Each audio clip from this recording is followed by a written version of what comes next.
उसकी आंखों के आगे अंधेरा छाने लगा था। लग रहा था जैसे अभी वो चक्कर खाकर गिर पड़ेगी। किसी तरह खुद को संभाला और रसोई में गई। सिंक में पड़े बर्तनों को देखकर उसकी रुलाई फूट पड़ी। फ्रिज के ऊपर रखी हुई घड़ी पर उसकी नजर पड़ी। घड़ी की सुइयां तेजी से घूम रही थीं। वो भी तेजी से अपने हाथों को चलाने लगी। अभी चावल, रायता, पापड़ और सलाद बाकी था। बाकी की सब्जियां उसने पहले ही बना ली थीं। उसकी ननद का फोन आया था। भाभी 2 बजे तक आएंगे। सबको बहुत तेज भूख लगी है। अचानक विहान के रोने की आवाज आई। वो भागकर कमरे में गई। सुनंदा नाम था उसका। देखा तो विहान उठ चुका था। उसे भूख लगी थी, कुनमुना भी रहा था। शायद उसकी नींद पूरी नहीं हुई थी। सुनंदा ने अनुमान लगाया, आधा घंटा तो लगेगा विहान को दूध पिलाकर सुलाने में। जल्दी से उसने कुकर में चावल चढ़ा दिया और फिर सुलाने लगी। बिखरे हुए बाल, जैसे तैसे साड़ी पहनी हुई, चेहरे पर थकान, नींद से बोझिल होती आंखें और उन आंखों से टप टप टपकता आंसू। शायद वो परेशान हो गई थी। ये ना खत्म होने वाले घर के कामों से दूध पिलाते पिलाते थोड़ी देर आराम के गोद में खुद भी बैठ गई। अभी विहान मात्र 25 दिन का हुआ था। उसे देखने उसके दादा दादी और छोटी बुआ गांव से आई हुई थीं। सुनंदा अपने पति के साथ शहर में रहती थी। जब विहान होने वाला था तब सुनंदा अपने मायके चली गई थी। लेकिन पति को अकेले परेशानी में देख वो जचकी के 20 दिन के बाद ही आ गई थी। मायके वालों ने बहुत रोका। कम से कम 2 महीने रुक जाती, पर पति के प्यार और फिक्र के आगे माँ पिता का भी मोह भी सुनंदा को बांध ना पाया। सुनंदा आ गई थी। हंसी खुशी दोनों अपने परिवार में नए सदस्य का लालन पालन करने लगे। सुनंदा का शरीर अभी कमजोर था और विहान के दादा दादी ने अपने पोते को देखा नहीं था। इसलिए वो शहर अपने पहले पोते को देखने आए। सुनंदा के पति राजीव बहुत खुश हुए। देखना, अब तुम्हें थोड़ा आराम हो जाएगा। लगे हाथ छोटी के लिए रिश्ता भी देख लेंगे। फिर भी सुनंदा चिंता में थी। अब वो बहुत जल्दी थकने लगी थी। रात को उसकी नींद पूरी नहीं होती थी। कितना भी कोई भी करे, फिर भी बहू को चाय, नाश्ता, खाना सब तो समय पर देना ही होता है। बहरहाल सुनंदा के सास ससुर जब आए तब सुनंदा को सबसे बड़ी परेशानी सर पर रखी पल्लू पड़ी। विहान के होने के बाद तो नाइटी में ही रहती थी, पर अब 6 गज की साड़ी उस पर, सर पर पल्लू। छोटा विहान जब तक उसका दूध पीता फिर सो जाता। सुनंदा सुबह उठकर सबके लिए चाय, नाश्ता, खाना बनाती। वहीं नंद काम से कोई मतलब नहीं रखती।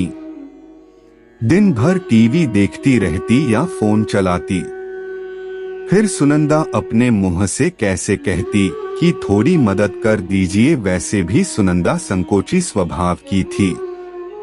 उसकी सास जब सुनंदा को खाना बनाना होता तब विहान को पकड़कर बैठी रहती, लेकिन जब वो कपड़े खराब करता तब आवाज लगती, बहू कपड़े बदल दो। सुनंदा मन ही मन सोचती, दादी बुआ ये भी तो बच्चे का कपड़े तो बदल ही सकते हैं, और माँ उन्होंने तो बच्चे पाले हैं, फिर कपड़े बदलने में कैसे घृणा।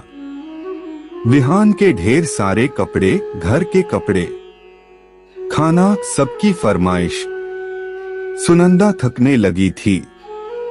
कभी कभी सुनंदा की परेशानी देखकर राजीव अपनी माँ से कह देता, माँ आज आप सब्जी बनाओ ना, आपके हाथों की खानी है। अरे अभी भी तुझे मेरे हाथों की खानी है। मैं तो सिर्फ अपने पोते को खिलाने आई हूँ। 2-4 महीने अच्छे से मन भर कर जाऊंगी। इधर सुनंदा को 2-4 दिनों में और कमजोरी महसूस होने लगी। नाश्ता सुबह सबको कराने के बाद करती, दोपहर का खाना जब तक सास ससुर नहीं खाते नहीं खा पाती थी। एक बार राजीव ने कहा भी था, सुनंदा आओ तुम भी खा लो, पर सास ने ये कह दिया, बहू हमारे साथ खाएगी तो परोसेगा कौन। तब से सुनंदा अकेले ही खाती। कुकर की सीटी से सुनंदा की जैसे नींद से जागी। विहान को दूध पिलाते पिलाते कब उसको झपकी आ गई थी पता ही नहीं चला। झट से सुलाकर किचन की ओर भागी। कम आंच पर चढ़ा कुकर 2 सीटी मार चुका था। उसने जल्दी से खुद को थोड़ा ठीक किया। किचन में बचे हुए काम करने लगी। सास ससुर नंद बाजार से खरीदारी करके आ चुके थे। बहू खाना निकाल दो, सुनंदा ने खाना परोस दिया। अरे पापड़ नहीं तले और सब्जी में कोई स्वाद नहीं है। मम्मी जी वो विहान आज गोद नहीं छोड़ रहा था। सुनंदा ने रात की बची हुई सब्जी और सुबह की जो था वो भी सामने रख दिया, पर उन लोगों ने एक एक चम्मच थाली में लेकर हाथ तक नहीं लगाया। मन मारकर आखिरी में सुनंदा को बचा हुआ खाना पड़ता, फेंकती कैसे। सास को पता चलता तो 4 बात और सुना देती, और उसकी ननद लगभग रोज कुछ ना कुछ छोड़ती या बर्बाद करती थी। राजीव को सुनंदा के चेहरे पर थकान साफ साफ दिखाई दे रही थी। उसने एक सहायिका लगाने के लिए कहा था, पर सुनंदा ने बढ़ते खर्चों का हवाला देते हुए मना कर दिया था। पर अपने घर वालों का रवैया देखते हुए वो आहत था। उसे तो लगा था शायद मम्मी और बहन के आने से उसे आराम हो जाएगा, पर यहाँ किसी के सुनंदा के घर के कामों में कोई सहयोग ना देखकर एक दिन सुनंदा ने जैसे ही विहान को दूध पिलाकर उठी, उसे चक्कर आ गया। गिर पड़ी। राजीव ने उसे संभाला और उसकी एक ना सुनते हुए एक घरेलू सहायिका लगा दी। पत्नी की इतनी सेवा करते देख सुनंदा की सास ने तेवर जरूर दिखाए, पर राजीव सुनंदा के लिए खड़ा रहा और साफ साफ कह दिया, माँ सुनंदा को अभी अभी माँ बनी है, उसे विशेष आराम और देखभाल की जरूरत है।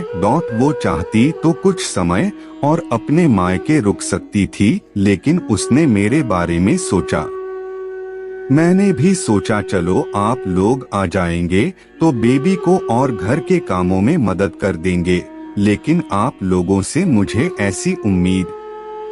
दीदी भी तो अपनी जचकी के लिए मायके आई थी, तो क्या आपने उनके साथ ऐसा ही व्यवहार किया था? फिर बहू के साथ सुनिए।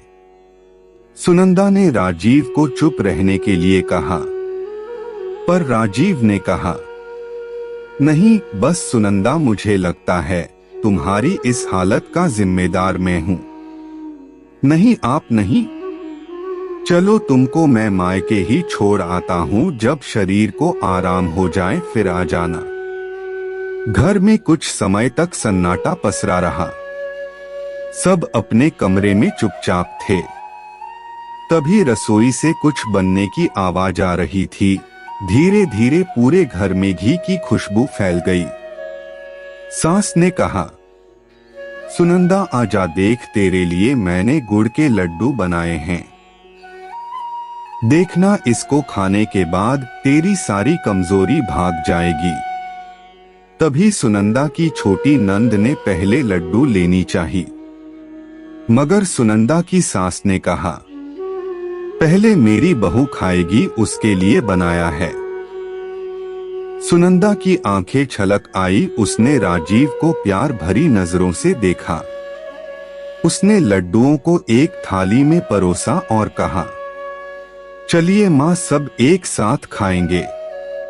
अब सुनंदा आखिरी में नहीं सबके साथ मिलकर खाती और बनाती डॉट अब थकान कम होती क्योंकि अब सबने अपने हिस्से के काम का बंटवारा जो कर लिया था।